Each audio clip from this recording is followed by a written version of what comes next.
The Costume Society of America thanks you for joining us today in our webinar series, Conversations on Dress. I'm Leon Wiebers. I'm a professor at Loyola Marymount University, and I'm the host for this webinar. And today I'm very excited to welcome to the program Dr. Caren Oberg, the Curator of Collections and Exhibits at the Valdez Museum and Historical Archive in Valdez, Alaska. Spanning genres of anthropology, education, and the arts, Caren's work is interdisciplinary at its core.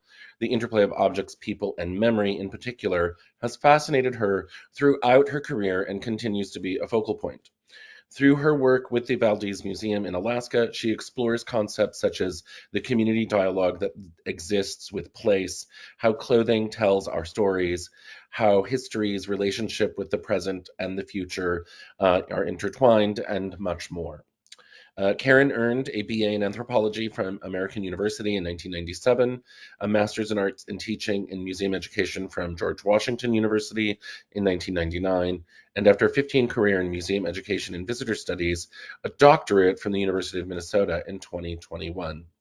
The people of Valdez are what drew her to this particular collection. She describes her work as community-centered and joyful, requiring creativity and collaboration, allowing her to take work that is familiar on the surface and to go deeper within her exploration. So with that, please welcome Caren Oberg to the program. We're so excited and looking forward to introducing us to the Valdez Museum and the collection. How are you? Are you cold? Are you frozen? Oh, and by the way, our drink today is the Alaskan duck fart. I get to say this online, and it's really exciting. So And thank you for that recommendation. sure, and thank you to my colleagues for that. It is actually, as I'll explain, it's actually warm here comparatively to the rest of the US because of where Valdez is located. So thank you first to the Costume Society of America for asking me to be a part of Dress and Drinks series. I've been following the series for a couple of years, as well as the other series that CSA does. And I'm really excited to be able to talk about the Valdez Museum and Historical Archive, my home since September of last year. But I also want to take a moment to thank my colleagues up here, our Executive Director, Patricia Relay, our Curator of Education and Public Programs, Faith Ravel, our Curatorial Assistant at the time of the exhibit that we're going to be talking about, Mary Ellen Young, whose spouse decided to get a job in Anchorage, so she's not here in Valdez anymore. And also to Andrea Surlis, Emma Villarreal, Danny Tapp, and Devin Devereaux. And that is our entire staff, not department, staff. That's all of us. And I can't do my job without them. So I wanted to thank them. So let me explain a little bit about where we are. So for those of you who are in the United States, Alaska is not located below California with Hawaii like it's usually shown. It is way up there. I started out in St. Paul, Minnesota. That was an 8-day drive to get us, my spouse and my dog and I, to Valdez, Alaska. But Valdez is at the almost southernmost part of the state. We're in South Central is what our region is called.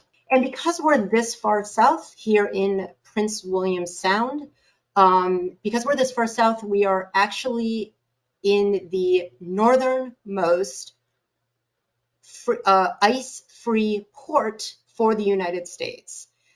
We usually range at about 32 degrees during the winter. So again, we've been warmer this winter than most of you. However, we get a lot of snow because of where we sit.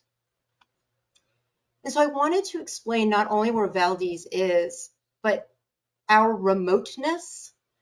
So the Valdez Museum, we preserve, we present, and we interpret the heritage and culture of Valdez, which you see down here, the Copper River Basin, which is the area mostly to the east of us, where you see the Wrangell-St. Elias National Park and Reserve, and Prince William Sound, which is to the south of us. And that's our region. So that's the region that we represent as a museum. And we are a city museum. And that means that although we do have a dress collection, it is an incredibly small percentage of our overall overall collection. Although it's a lot larger, the longer I'm here, the more boxes I'm finding. And we're going through a past perfect database migration right now, and I'm finding more things as we Oh, wow. do that migration. So um, uh, just very quickly, Fairbanks, you'll see here, Fairbanks is 6 hours, well, actually more accurately, 363 miles from us. Fairbanks is in what's called the interior. They are the ones that get the negative 40-degree weather, not us. We are never below zero.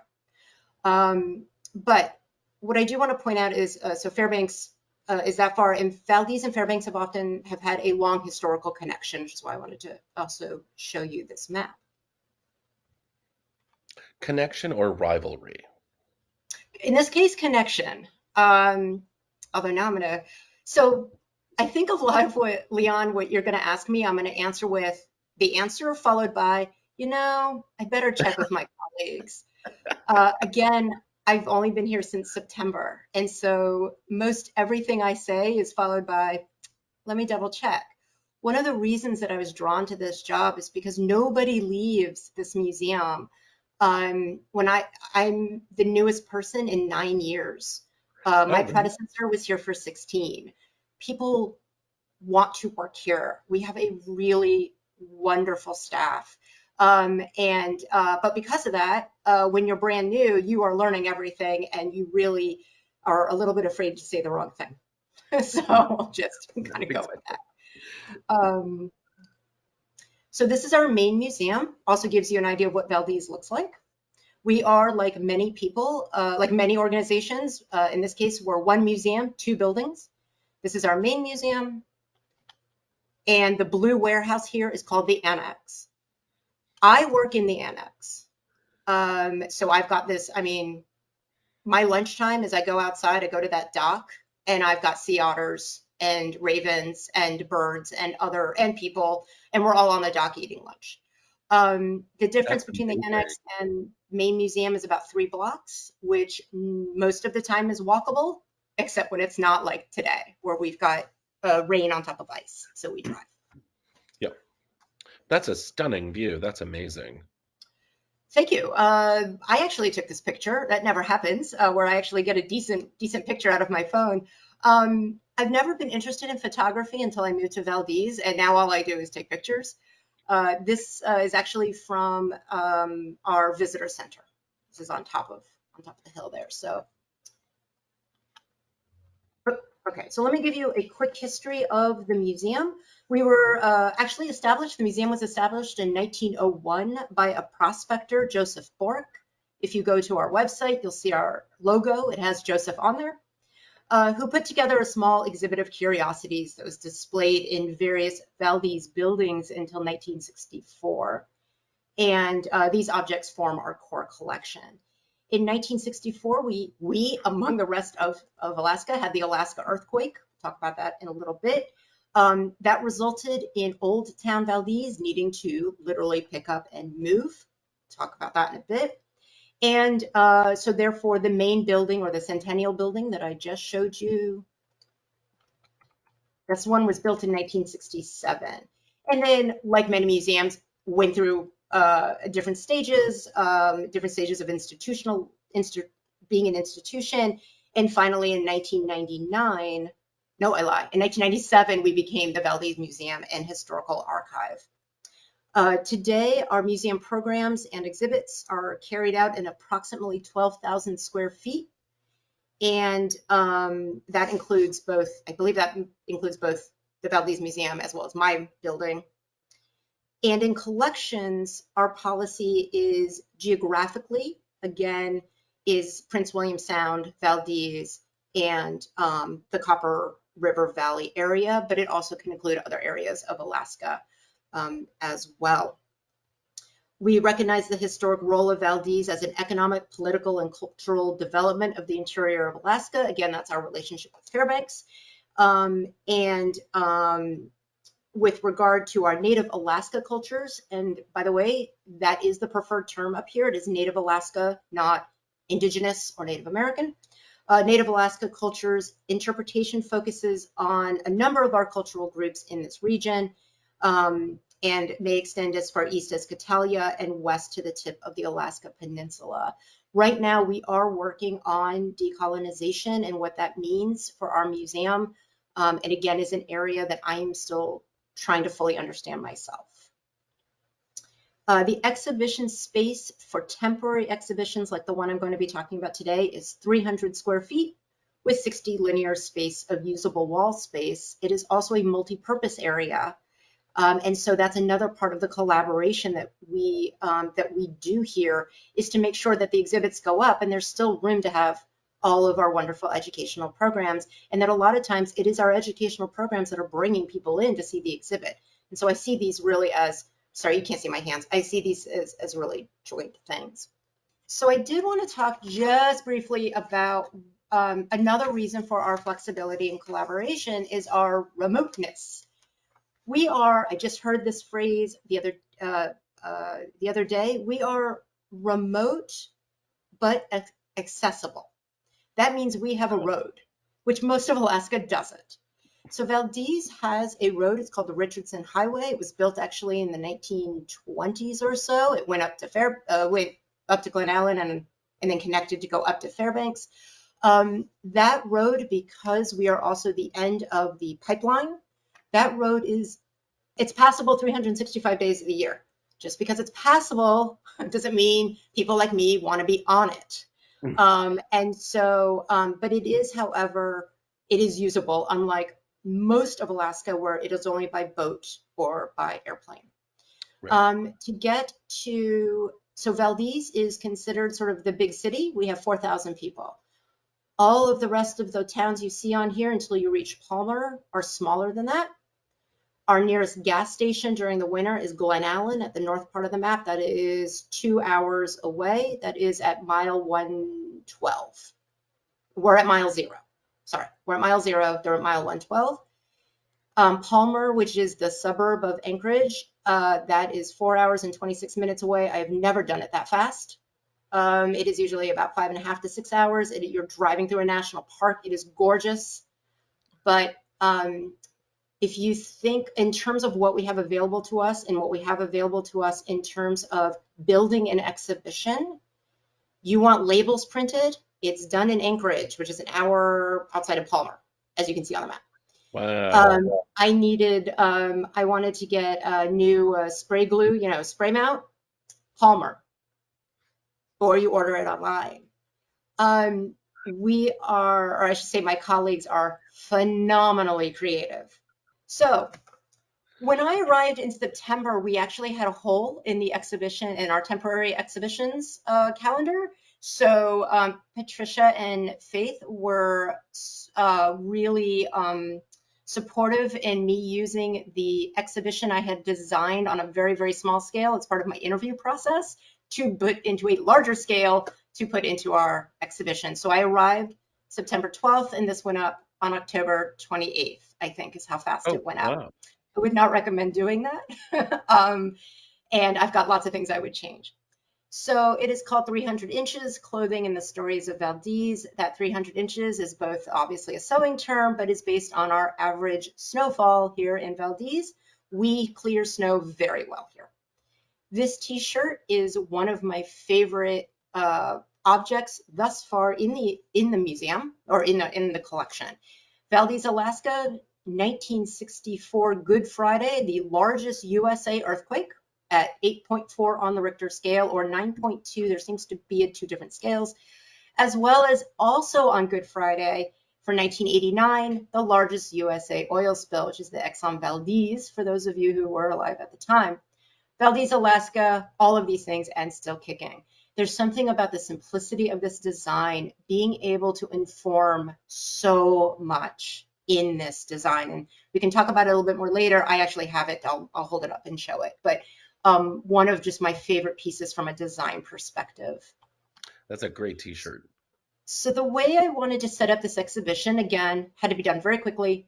And I kind of did it from my own background, is the first part looked at clothing and context, 1900s to 1920s.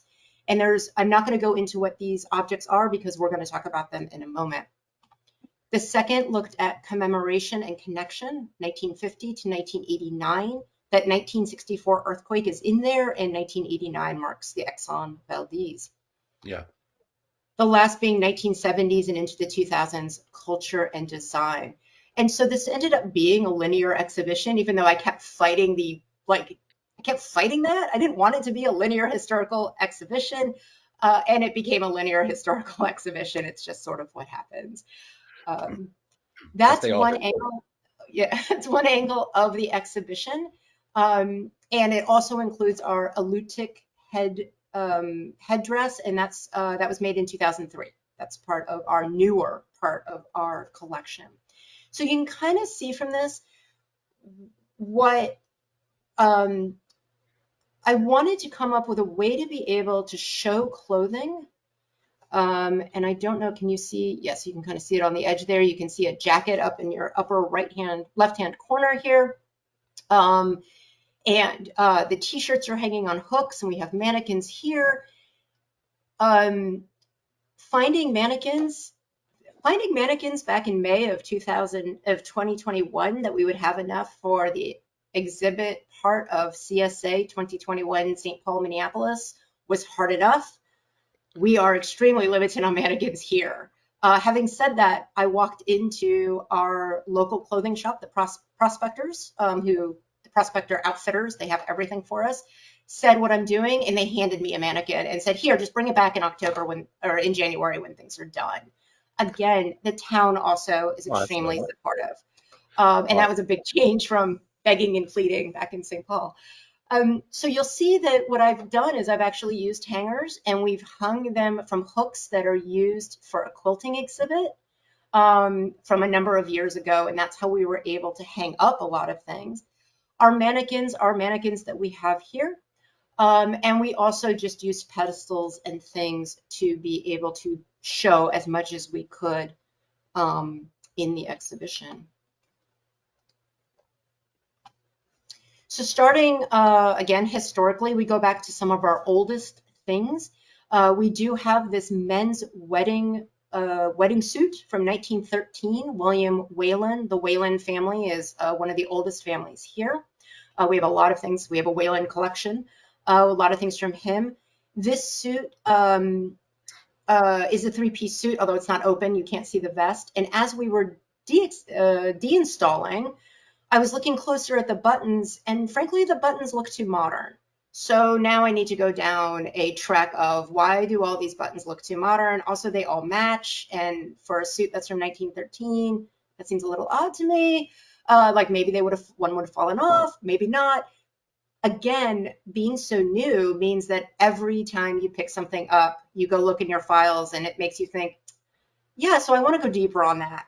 And you constantly have that, you hope that that curiosity stays with you for 15 years, but it's certainly there when when you're new to a museum collection. Oh yeah, everything is new, and you're diving in and you're finding little treasures that you want to return to, or you're like, "What's in this box?" I'm fascinated by the dress on the form there. That looks like a beautiful dress. That's in 1903, so that puts us into Victorian or Edwardian, depending on how much you want to fight about that. We'll put it in Edwardian. I think 1901 ends Victorian.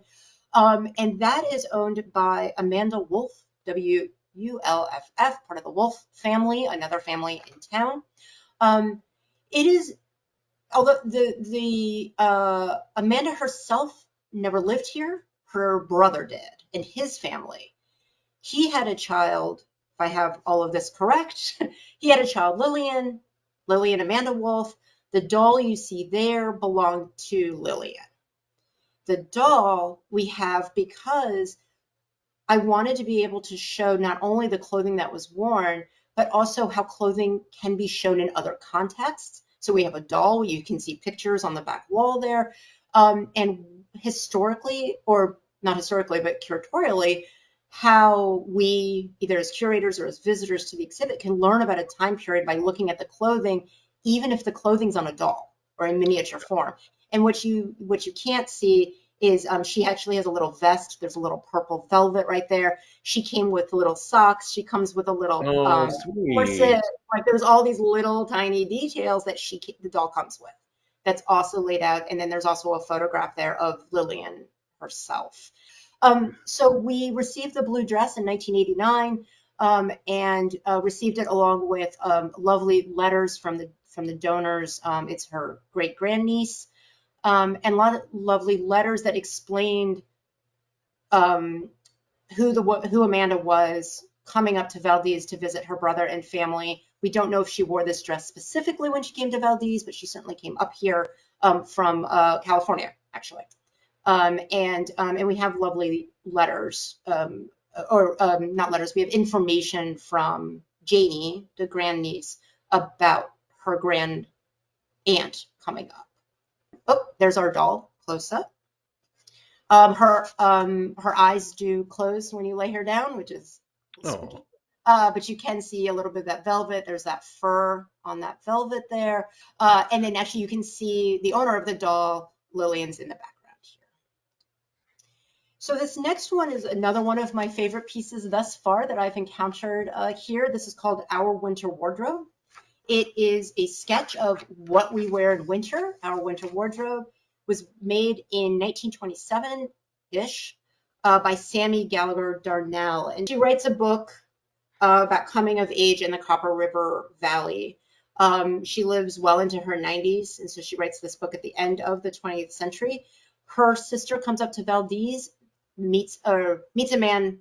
They come up to Valdez, and then they go into the Copper River Valley where they're homesteaders, and and then Sammy comes and visits them. What I really like about this is I had imagined in my head, and Sammy's 16 years old when she comes to stay with her sister and brother-in-law. She stays for a year, goes home, and then comes back for another year. So she really does love it. And I imagined her sitting and I don't know the tone behind Our Winter Wardrobe. Is she saying, this is our winter wardrobe? And for us, of course, it looks like things we wear today, just in different materials. In some cases, all that wool is great. Is she writing it like Our Winter Wardrobe, or is she writing it as a more like, oh my goodness, stop asking me, lower 48, this is our winter wardrobe? Which is it? What is the tone? And I don't know what the tone is, and I don't know from the book either. She seems to be a very happy person, and so I'm going to imagine that it's probably more of the former than the latter. It's a very sweet little drawing. It's very, very sweet. And does remind me of just how many layers we do wear up here. I wear more than most because I'm still acclimating to the weather. It is wet up here, not the dry cold we had in Minnesota, and it's just taking me a while to acclimate. So then we move on into things that into the 1950s and 60s. This is a dress from 1962. It was worn, it's her junior prom dress. It was worn by Gloria McAllister. Gloria McAllister and the McAllister family is a well-known family here in town. Gloria herself, still alive. I had intended to talk to her about her dress prior to this exhibit going up. And unfortunately, her husband passed as this exhibit was going up. And so I just haven't had that opportunity to talk to her. I want to know a lot more about her memories of wearing this dress. I know when she donated it from our records, but what it was like to go to high school in Old Valdez. This is prior to the earthquake, which makes it a different story. And sort of her memories of that. And I'll get that opportunity. It just hasn't happened quite yet. And that brings us little dress, lovely little dress. And we do have lots of discussions about her waistline, which I know all of us that have dresses in our collections with what we perceive to be small waistlines. So that picture that I had at the very, very beginning with the tape was us measuring the waistline. And the waistline's actually, it's small, but it's not out of the realm of possibility. We're not talking about the Empress from Vienna, the Empress of Austria, who had an 18-inch waist or whatever. Like this was a small waist, but not unreasonable. And it's a sweet little dress. And it's also, when I was talking to both my colleagues here as well as visitors, we would compare it a lot with the blue dress from the Edwardian period, saying that why is vintage, this is vintage. We could wear this today. Somebody could wear this today, where we wouldn't necessarily be wearing that blue dress from the Edwardian period. And why is that? And I know Again, I know who I'm talking to. I know who's in this audience. We've had this discussion before. A lot of it has to do with all the underpinnings. A lot of it's just easier to wear this dress. There's enough underpinnings to do it.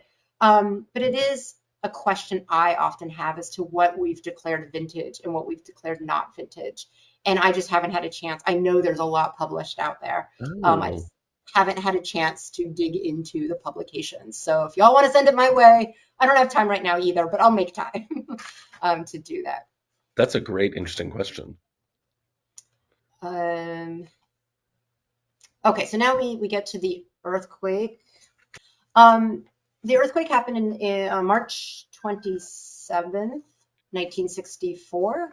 This was the largest earthquake. We are earthquake prone. I know I'm talking to somebody in California. You are also earthquake prone. Welcome to Los We are, Angeles. pardon? Welcome to Los Angeles. Exactly. Like we are earthquake prone. We here in Alaska, we get earthquakes just all the time. They're just always happening. One of the jobs of our curatorial assistant is she periodically goes through all of the exhibitions and straightens all of the photos because things have shaken enough that things are uneven. That's actually one of her jobs. So, however, the one for 1964, this was the Great Alaskan Earthquake. There was a fair amount of destruction all over South Central Alaska that includes Anchorage and then all the way around to Valdez. In the case of Valdez and what makes Valdez particularly special and noteworthy, particularly as we think about how environmental disasters are affecting our cities today, is that when the earthquake happened, Valdez was not completely destroyed, but it also, within about 3 weeks, it was determined it could not remain. So the buildings that were there weren't allowed to remain because the ground it was built on was not going to survive another earthquake. Shouldn't have been built there in the first place. No one knew that in 1901 when it was sort of constructed during the gold rush. So instead, land was offered by Owen Meals and Hazlett, mostly Meals, I think, and for land 4 miles up the road in Mineral Creek or on Mineral Creek. That was more stable ground. So the town decided within 3 weeks, we're going to pick up the houses that are viable and move them 4 miles down the street, which seems like a really easy yet challenging thing to do. And it was. It took 3 years. It wasn't that easy. But the idea of a town picking itself up and moving to more solid ground rather than completely leaving, because that was the option the government gave them. You could not stay. It was not safe. Right. And if you're interested more, I mean, there's a lot on our website. There's a lot out there about the earthquake if you're interested more about that. There's some great books and things about that. But the earthquake does make for a sort of everything that came before the earthquake, everything that came after the earthquake, division. I think in how we talk about things sometimes here in the museum, or at least in my own head. I skipped over the gold rush, by the way. It's also the Alaskan gold rush. From a curatorial perspective, I tend to be more situated in the late 20th century. And so it may be why I, by the way, didn't mention the Alaskan gold rush, which I should have. But it does, Fine. we are influenced, I think collections and exhibitions are influenced by who the curator is at the time Yes. that the curator comes in. So that's the earthquake. And the building that I am currently in, the annex, was, depends on which label you read, we're either the first building that was built in New Valdez or the second building built in New Valdez, but we were built as a warehouse to store all of the equipment to build the rest of the town. And our building shows you the entirety of sort of the history of the earthquake and the movement of the town of the earthquake. Wow. It's also where that white prom dress is on display the rest of the time. Which just very quickly means that when we brought the white prom dress, Gloria McAllister's prom dress, when we brought it to the main museum for this exhibition, it meant that our locals who came into the exhibition said, "Oh, I haven't seen that dress in a long time because I haven't been to the annex in a long time because we're not open to the public during the winter, and during the summer we're open we get tourists. And so like Right. everywhere, when you're a local, you don't go to the same place as the tourists because there's no space for you. So it was nice to be able to see that. So this piece, another of my favorite pieces, I say that a lot in this exhibit.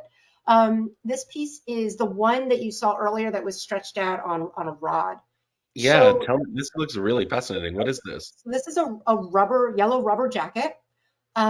This was done, one second, let me make sure I get her name. This was worn by Rebecca Knight. She came here along with the thousands of other people who came into Valdez after the Exxon Valdez oil spill in 1989. And she was part of the Otter Rehab, Rehab Center, the Otter Rehab Center that was among many of the animal rehab centers here that were set up here in Valdez as they were trying to help with recovery. So so what Rebecca did is this jacket was, according to our notes, she wore this jacket. When she was done and it was time for her to go home, she had all of her colleagues at the rehab center sign her jacket. So this jacket is covered with signatures. It's covered with notes. It's got this beautiful drawn, you can kind of see on the edge there, this otter, Hmm. Hmm. drawn on it. And in developing the exhibition, we, even if we had had a mannequin for this, I realized that it actually on a mannequin would have folded up on itself a little bit because we wouldn't have necessarily had the arms because we didn't have those mannequins available. So Mary Ellen and I came up with this idea of this rod stuck through these two handles, and that way you could see the jacket more fully. You couldn't see the back. One of the things we learned, however, is I was introduced to what happens to rubber when it's in a slightly dry environment. Thankfully, this was only up for 3 months. It shouldn't have been up. Like we probably should have taken it down even faster than that. But rubber will start to dry out. And so it is now safely back in our compact storage, which is climate controlled and humidity controlled. But it was something that in the work I've been able to do in my career with clothing, we've worried about silk shattering, silk Yeah. shatter. We've worried about hemlines being stepped on. We've worried about lace discoloring. Rubber was a new thing to me. And so I had to, learn about making sure that that was going to be stable for the 3 months that the exhibition was up, which it was. But Yeah. I was ready to take it down when it came down. What are some of the stories that are written on this? This looks really interesting. And Um, so why did she decide to give it to the collection when she left? Or did so you I seek it don't out know. from her? I don't know. That's one of the stories we need to go find. A lot of these stories, I I have nothing except the accession form that came with it, but I don't God, have a story as to why she donated it. Um, uh, it was it's donated really in the cool. 2000s. Yeah, Yeah, but it's really why cool. we're just really happy she did, or how long her time was here. That's another, that would actually be another great oral history project, is to go find her and find out. Cool. Um, oh, and there it is. Sorry, I forgot I had that there. So now you can see it a little bit in more of its full glory. Oh yeah. Oh, that otter is a great drawing. That's Yeah. wonderful. Um, and what I did is I stuck acid-free paper behind it because even though it wasn't touching the wall, I didn't care. Like everything on the wall had acid-free paper in between the wall and all of those Yeah, sorts of yeah. things. So my goodness. Okay. Sorry. I guess I have too much. So the last few things I want to talk about here is what we're wearing on our feet. So the modern period, we have mucklucks on our left side and something called extra tufts on our right side. So the mucklucks you see here are another, this is also from Gloria McAllister. It's actually, I think, from her mother's collection. And again, I haven't had a chance to talk to her about these, but we could get on another talk, get into a whole discussion about whether or not showing mucklucks is an appropriate thing. Except that these really did seem to either be sold to be sold, made to be sold. Um, they're worn on the bottom. And what we are learning from them actually is that black and white pattern up there is a Yupik design. It's a very that linear mathematical design of black and white check marks is really important because as I was doing the research for that, new to me information was that the UPIC clothing patterns, like you see here, are actually a means for the UPIC to teach each other geometry and mathematics. So they actually, as a culture, would use their clothing to teach math, which I think, since we always hear from our humanities students, oh my goodness, I hate math. Well, let's put math into our clothing. Let's just put it right in. And I know my quilting friends on this call are now going to be saying, we use math all the time. You quilters. I know We that, do. I mean, geometry alone. yeah, but it's not, the geometry we use for apparel design does not necessarily show up literally on the cover of what we're doing. These shoes are called, the ones on the right are called Extra Toughs. They were made in the lower 48. They were shipped up to Alaska is somewhere between 50 and 80 years ago. They are now called the Alaska Sneaker. They are waterproof. Every Alaskan owns one. This Alaskan does not own one yet because she can't find a pair of lined ones to keep her feet warm. However, I will get a pair this spring. I have a different version, a different brand, to keep my feet dry. And they typically are just completely brown, but Extra Tough got together with the Salmon Sisters and a design, two sisters who are designers in Cordova, just south of us, to design these wonderful kind of interiors about 4 or 5 years ago. And so adding this individuality to these brown boots that, again, everybody wears. I love the octopus, or is that a Yeah, squid? no, they're octopi. Yeah, Yeah, they're cool. they're That's really really great. wonderful. Actually, And we don't- the mucklucks that you're talking about and the mathematic in it reminded me of the I just Googled it, which is why I was looking away.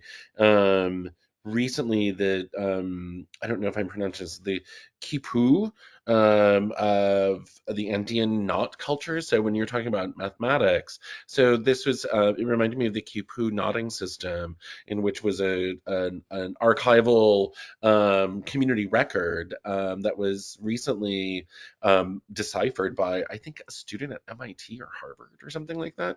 oh, So it was really fascinating. So the whole idea of embedding information of some kind into a clothing or something of that nature. Yes, thank you. and it's So reminding me also of I think it's Ecuador women embroidery, yeah, yeah. where memories and the stories of women are being put into the embroidery through the different stitches, and things are coming back to me from graduate school. Yeah. And projects that my friends did. So the very last section is that we wanted to look at what our visitors thought about the 21st century. And I'm going to kind of wrap up here, even though I have a few more slides, so that there's time for questions. And that is, we have a mirror up, which I don't have a picture of because taking a picture in a mirror, but we put a mirror up, and I put up a label that said, okay, so what represents, clothing wise, what is representing Valdezans and our region today in the 21st century? Because our collection kind of stops in 1989. It sort of stops with the oil spill. And it's of great interest to me to to make sure we have things that represent Valdez life and the life of our region, in this case in terms of clothing, but in other things as well, that represent 2000 to 2022 or 23. And part of that is collecting for masks, to show, because we're going to want to show that as well. But also just what is day-to-day wear for Valdez. Part of it is the hat I have on my head. We do wear our hats indoors. I don't think that's a heat problem. I think we forget to take them off. I know I forget to take it off. And so we had cork boards up, and the question that said, what clothing represents Valdez today? What needs to be in our collection? And so you have a bunch of them in the center here, but one is a rain shell and Extra Toughs, which is the boot I was just saying. The other one was casual comfort plus statement earrings is very Valdez. I will agree with that. People do seem to wear statement earrings here. I'm going to have to start doing that. And there's a number of other. I'm curious about what these statement earrings are going to be. I Well, doubt well, it's just going to be a big hoop, but I'm going to it's say I'm curious about statement it's earrings. much more uh yeah, I'm not sure what it is either. I should have asked the person to like describe that off to figure out who it was. But having rain gear, um, uh, having things that represent all of the different communities of Valdez. Again, we're only 4,000 people, but there's a lot of different communities within 4,000 people. It's kind of like being in a university in that sense. So this was our opening. We have visitors in here. You also get to see a little bit more of what the rest of our museum looks like. But the reason I put this picture up is I wanted to show you the woman in the center. She is wearing a puffed quilt skirt. That is something that I've never seen before, although it's in the lower 48 as well. In the upper, if you live in Minnesota, if you live in those areas, what it is instead of pulling on snow pants, you can wrap a quilted material around you, and it kind of keeps your rear end and your upper legs warmer when you go outside. Again, we're warmer here than where I came from, but because it's a wet environment, that warmth is kind of questionable. So that's one of the things that in my mind I would want to have in the collection, but that's where I need to be careful because I'm so new. That skirt to me was something that, and I'm cold all the time. So that to me, that skirt is so important. It must be in the collection. And thank God we have a collections committee because I should not be the only person making these decisions because my view is arguably either a little bit warped because I'm so new here, or perhaps I'm seeing things that other people aren't seeing. And again, that's part of being a new a curator that's new, to a collection and to a town and to an environment. Um, so the two things that the skirt, the other type of skirt is a Nor sari. And the reason I'm bringing this up is because I have one. And here I'll sort of demonstrate how this works. What So it's a is very this? long piece of material. Doo, doo, doo, doo, doo. And you wear it around your waist, and it wraps over like this. It even has a pocket. And every time I wear it, somebody says, "Oh my God, where did you get that?" They're actually a Minnesota company. I need to write to them and see if I can be like their Alaska person. But they're actually out of Minnesota. I should have known about that when I lived there. But these types of winter gear, or these types of gear that keep us warm, much like Sammy's drawing from literally from 100 years ago, like sort of that comparison of what's keeping her warm, what's keeping us warm. We do need to have a pair of extra tufts in our collection. We don't have one. We don't have them yet. We'll find a way to get them donated. Oh my gosh, you Um, could do an extra tufts like exhibition and I have will. the Salmon Sisters. Is that what you said? Yep, The Salmon Salmon Sisters. and featuring the Um, Salmon Sisters. That oh, would be okay, amazing. that's all right. So I'm Leon. I'm taking that idea if that's okay. We were just having an exhibitions meeting today, so we can look into doing I that. mean, they're Actually, be a lot of local fun. artists. Bring them in. Yeah. Well, they're local. Cordova does not have a road. That is a boat or plane to get you here to Valdez. So they're local and not local. But yeah, I would love to have them there. Yeah, Have them here. I exactly. think that'd be great. And that brings me to the end here with all of our snow. So that is the view outside my door. I think that was taken a month ago, judging from the sun. So nobody's asked me. I haven't mentioned about darkness yet. We're far enough south that we do not have 24-hour darkness. We don't have that here. At solstice, we have 5 hours and 47 minutes of light. The rest of it is dark. And at winter solstice and at summer solstice, we have 5 hours of darkness. That darkness, I will say, was a little disorienting as it comes in into December, but we've already gained 90 minutes of light since winter solstice. Wow. And so it comes back very, very quickly. And that's actually Wow. my last slide. Karen, So we these are breathtaking images. They're so beautiful. Thank you so much. Okay, so just a couple things. So first of all, there's a question in the chat. So one of them from Colleen is, "What's the most surprising object you've found so far in the collection?" Hi, Colleen. Surprising. Crud, wasn't ready for this question. Um, because and I wasn't ready for it, I think, because on some level, everything in the collection is a familiar object. I know what a hat looks like. I know how to work with a skirt. I know what a prom dress looks like. I know what a fishing rod looks like. The surprise comes from the stories and why they're in our collection and the stories behind it. The fact that the dress, not surprising necessarily, but that the dress was owned by somebody who is a survivor of that 1964 earthquake and what her experiences um, might have been in that earthquake. I don't know her specific experiences. I know others.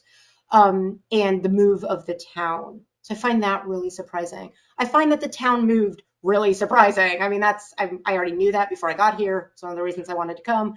But the whole town in itself kind of being a historical documentation of a town moving, I found really surprising. So I think those are the biggest sort of surprises in the Nice, exhibition. And nice. I do want to make a quick correction.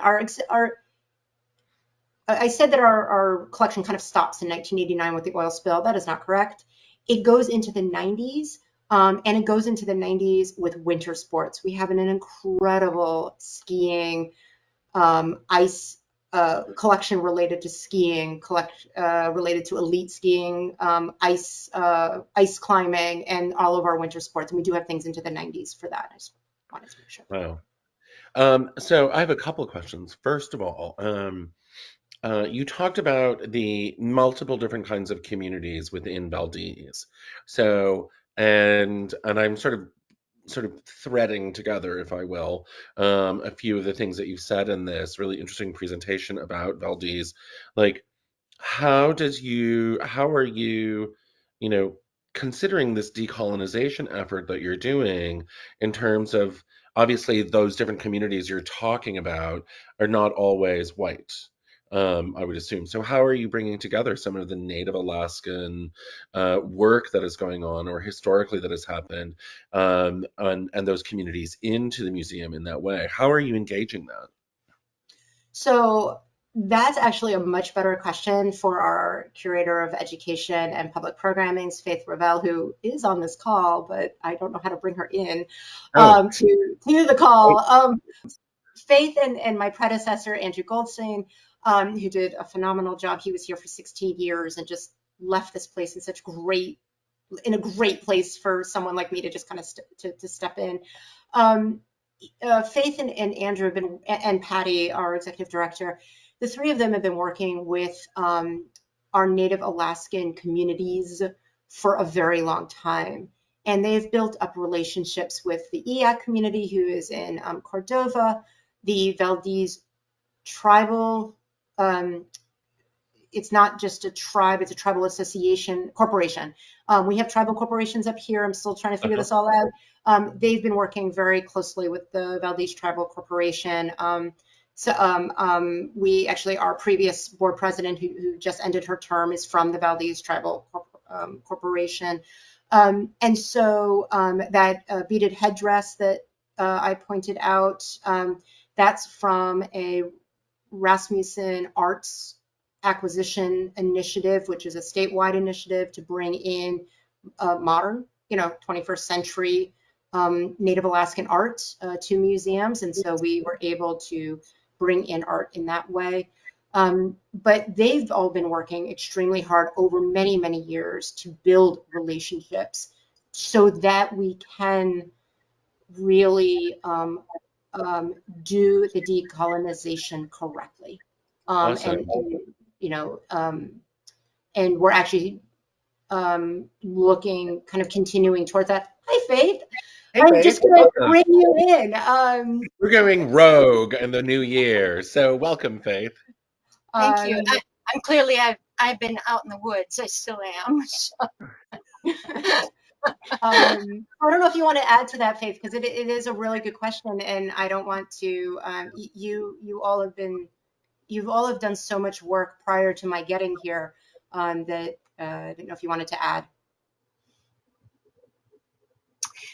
I would say that it's like so many other things. It's about relationship building, and Yes. so when I first came here, I've been here 11 years. My colleague Andrew suggested that I join a committee, a local education committee for that was going to work with the Native community. We have a Valdez Native tribe in Valdez. It's an unconsolidated group of Alaska Natives and American Indians from the lower 48.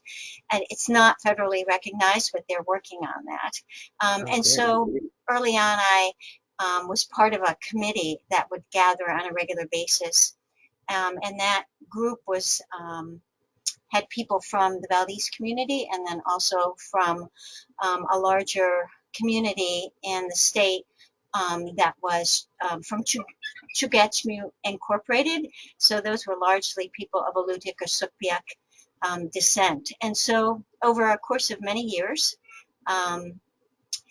I worked with them, and when they needed a vehicle or I guess a stage to test curriculum, um, native knowledge and practice and tradition, and try to get that into classrooms. If they were Wow. challenged by doing that, I said, hey, why don't you come to the museum and we will open our doors and we can practice all of that there. And I think that, you know, I'm an East Coast transplant, like not unlike Caren. And I love to learn. So I just saw this as a marvelous opportunity for me to learn. And then over the course of several years, I've um, been honored to just walk with and listen to the elders and learn all about their tradition and practice. And whenever there's been an opportunity to bring things into the museum that could teach others, we've done so. So it's been That's a that's labor of love, really. that's really fantastic. And I'm curious also, as we're now at time, but I have one last question. Is, there's such an fabulous, um, what's the word I'm looking for? Explosion of native designers right now. I mean, they're so on the forefront of combining any number of interesting influences into beautiful designs. And so I'm really curious if this is going to be something you will start gathering in your collection. Are there native designers that are working there that are not necessarily so the reason I'm thinking about that is that those are in so many ways garments and objects that are designed to be sold in the larger market, not necessarily a traditional object or a cultural object, but are bringing all of these ideas and an artistic statement together versus um, ceremonial objects or traditional objects of those works. So I'm curious if you were looking in those ways and working with any of the native designers that might be there. One of Um, the uh, one of the reasons I love working here is the collaboration. Like thank you, Faith. I really appreciate it. As far as that's a question for for how for what we're going to look to collect in the 21st century. As a curator who's been trained the way I've been trained, the answer is, well, yes. But the yes, and of yes, course, of and what course. does that mean? Yes, and what are those?